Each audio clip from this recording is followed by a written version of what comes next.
Their tent was surrounded by identical wooden dolls, each facing inward. At first I thought they were stumps. The morning fog was thick enough that shapes lost their edges. When I unzipped the tent flap, the air outside looked pale and chalky, the forest reduced to silhouettes and damp shadows. Our fire pit had collapsed into gray ash, and the trees stood like tall pillars disappearing into mist. But the shapes were too evenly spaced. I leaned forward through the tent opening. They formed a circle around us. Dozens of them. Small wooden figures about the height of my forearm, carved from pale wood that had darkened with age and moisture. Each one had a simple body, stiff arms at its sides, and a round head with shallow indentations for eyes. Every single one faced the tent. Behind me, Claire stirred in her sleeping bag. "Already up?" she mumbled. "Claire," I said quietly, "don't freak out." She immediately sat up. "Why would you say that? Just look." She leaned beside me and froze. The dolls stood perfectly still in the fog, their blank faces turned toward us with quiet patience. "Where did those come from?" she whispered. I shook my head. The night before there had been nothing. Just moss, pine needles, and the fallen branches we'd cleared away to pitch the tent. Now the forest floor was dotted with wooden watchers. Claire crawled halfway out of the tent. "Are they toys?" They didn't look like toys. The carving was too crude, too deliberate. The grain of the wood showed through their bodies like veins. Some had faint grooves where mouths might have been, though most were featureless. Claire stepped closer to one. It stood about 2 feet from the tent. Its eyes were shallow circles burned into the wood, blackened by age. "I hate this," she said softly. I counted them. 39. The circle they formed wasn't random either. The spacing between each doll was precise, almost geometric, as if someone had measured the distance carefully. Claire crouched beside one and nudged it with a stick. Tipped slightly, then settled upright again. "Someone's messing with us," she said. But there were no footprints. The ground was soft with dew and moss. If someone had walked here during the night, we would have seen the impressions. Instead, the forest floor remained smooth and undisturbed. Claire straightened. "Maybe locals. Some weird shrine thing. Locals don't hike 10 miles into unmarked forest to place dolls around random campers." The fog shifted. A faint sound came from deeper in the trees. Snap. Claire turned sharply. "What was that?" "A branch," I said. But the forest had been silent all morning. No birds, no insects. Even the wind seemed reluctant to move. Then another sound. Talk, soft, with striking wood. We both looked down. The doll nearest the tent had rotated slightly, just a few degrees. Now its face was pointed directly at me. Claire swallowed. "Did you see that?" "I think the ground moved, but the moss beneath it hadn't shifted." Claire backed away. "I don't like them facing us." "They already are." "Yeah, but now it feels like they're doing it on purpose." She began picking them up. One by one she tossed them outside the circle. The wood felt heavier than it looked. When they hit the ground they made a dull, hollow sound, like knocking on old furniture. Within minutes the ring was broken. The dolls lay scattered among the moss. Claire wiped her hands on her jeans. There. Problem solved. The forest didn't react. The fog slowly thinned as the sun climbed somewhere above the canopy. But the silence remained. We packed up quickly. Claire folded the tent while I checked the compass. The old logging road we'd followed yesterday should have been 2 kilometers west. Except when we started walking, the forest felt wrong. The trees grew denser instead of thinning. The ground sloped gently downward when it should have risen. And after an hour of hiking, we found the campsite again. Our own boot prints circled the clearing. Claire stopped. "No." "What?" She pointed. The dolls were back. All 39 of them, standing upright, reforming their perfect circle around the flattened grass where our tent had been. Every one facing inward. A cold weight settled in my stomach. "That's not possible." Claire walked slowly toward them. "Maybe we got turned around and this isn't our camp." I pointed at the fire pit. the half-burned log we'd used as a bench, our discarded food wrapper. It was the same place. The dolls hadn't moved closer, but something about them felt different. Their heads seemed slightly tilted now, like people leaning in to hear better. Talk. A soft wooden tap. One of the dolls had fallen over. Claire looked down. It hadn't fallen. It had stepped. Its base pressed slightly into the moss where it hadn't been before. Another sound came from the edge of the clearing. Talk, talk, talk. The dolls began moving. Not walking exactly. Shifting. Tiny increments. Each movement produced a dry wooden knock as their bases lifted and set down again. Claire grabbed my arm. They're surrounding us. They already did. But the circle was tightening. Every few seconds one of them advanced a fraction closer to the center. 39 patient steps. Talk, talk, talk. The forest responded. Branches creaked overhead. The canopy above the clearing thickened as if the trees were leaning inward to watch. Claire shouted. Stop! The dolls froze. We stood in silence. Then something new happened. One of the dolls turned its head. Just slightly. The carved eyes now pointed at Claire. The next doll copied it. Then another.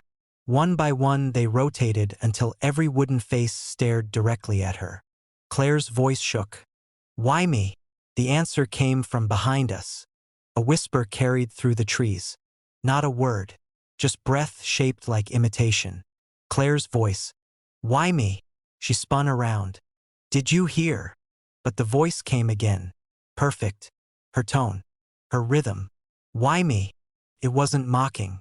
It was practicing. The dolls began to move again. Talk, talk, talk. But this time their heads shifted as they advanced. Trying angles. Expressions. Learning. I suddenly understood. They're watching how we move. Claire backed away. The dolls mirrored her step. 39 wooden bodies tilting forward in unison. Talk. Run, she whispered. We bolted into the forest. Branches whipped our faces. Roots snagged our boots. Behind us the wooden tapping followed. Not fast, just steady. Talk, talk, talk. After a minute the sound stopped. Claire slowed to a jog. I think we lost them. The forest ahead opened slightly. Relief flooded my chest. Then I saw the clearing. Our campsite. Again. Claire's voice cracked. No, no, no, no. The dolls were already there. All 39. Standing closer than before. Their wooden heads tilted at new angles. Some leaned forward. Some slightly sideways. Different poses. Different postures. Like mannequins trying out bodies. And at the center of their circle stood one more figure. Human-sized. Wooden. His features were rough but unmistakable. Claire's face. The mouth slightly open. Mid-question. Why me? The smaller dolls turned toward it. Waiting. The forest creaked around us like old joints shifting. Claire stepped backward. But something moved beside her. A soft wooden tap. One of the smaller dolls had appeared at her feet. Then another behind me. The circle was forming again.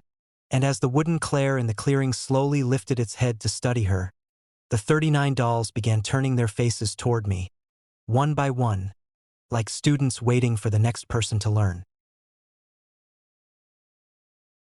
A rhythmic thumping echoed through the woods, matching none of their heartbeats.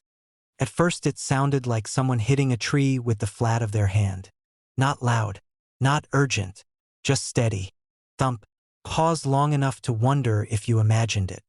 Then, thump. Jonah lifted his head from the camp stove and listened. You hear that? I was kneeling beside the fire ring, feeding kindling beneath the half-lit logs.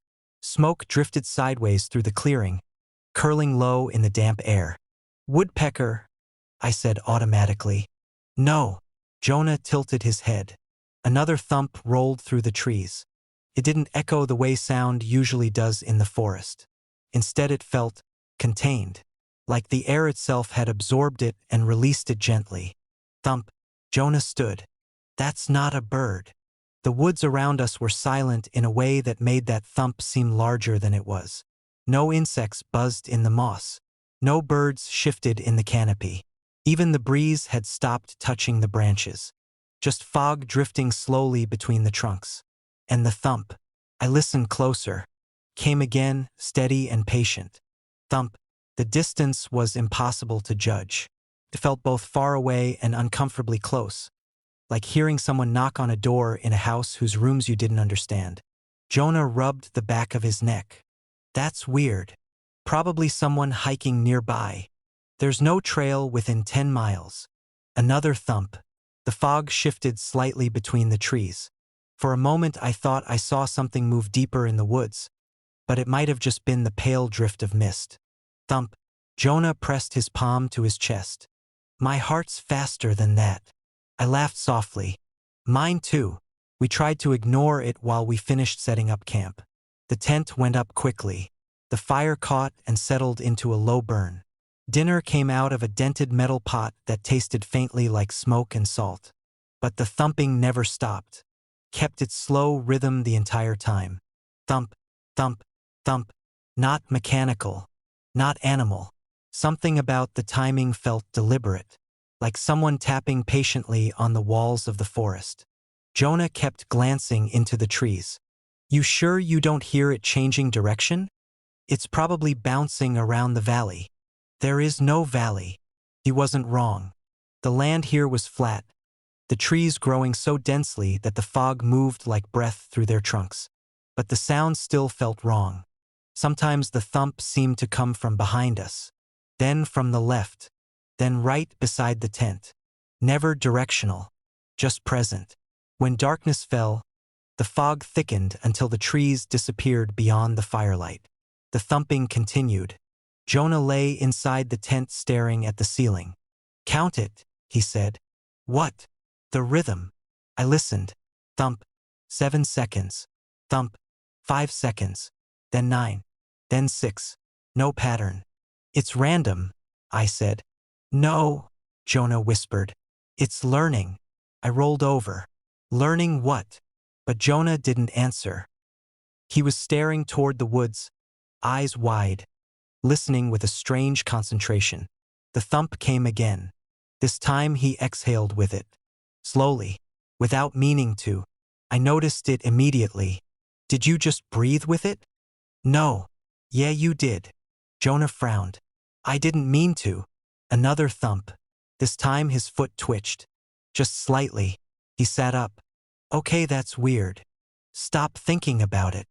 I'm not thinking about it. Thump. Jonah's fingers tapped the ground beside him.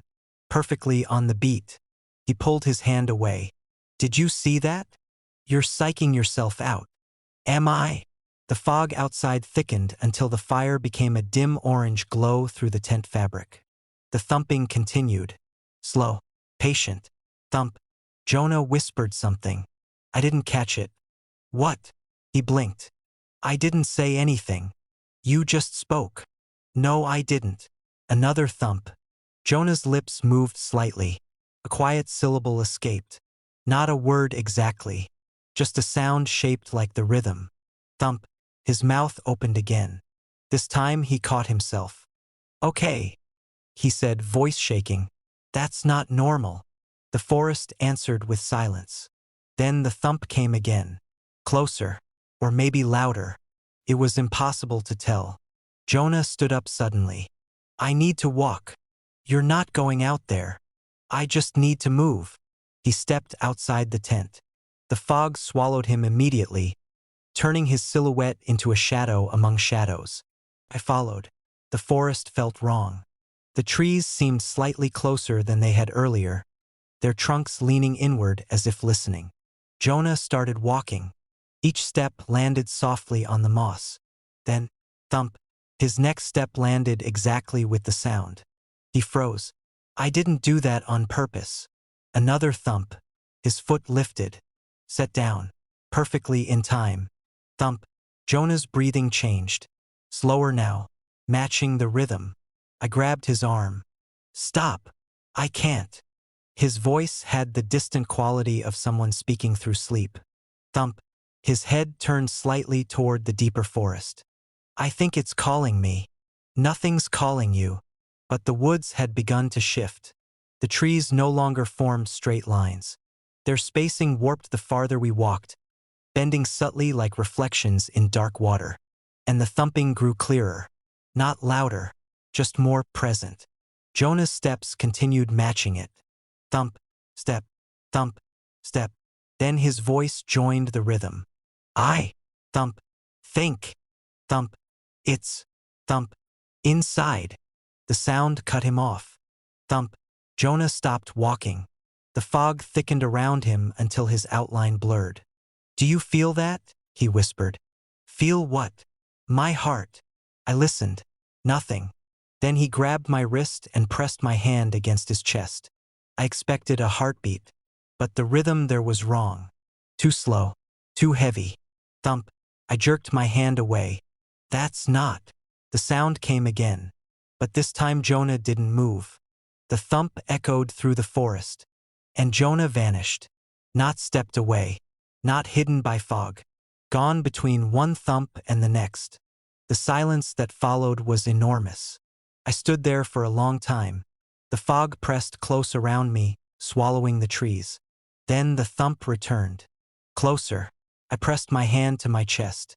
My heartbeat had slowed. Thump. Too slow. Thump. Too heavy. And as the forest leaned inward around me, I realized the rhythm wasn't echoing through the woods anymore. It was learning the shape of my body. And somewhere beneath my ribs, between one breath and the next, something else waited for the moment my heart finally stopped trying to keep time with it.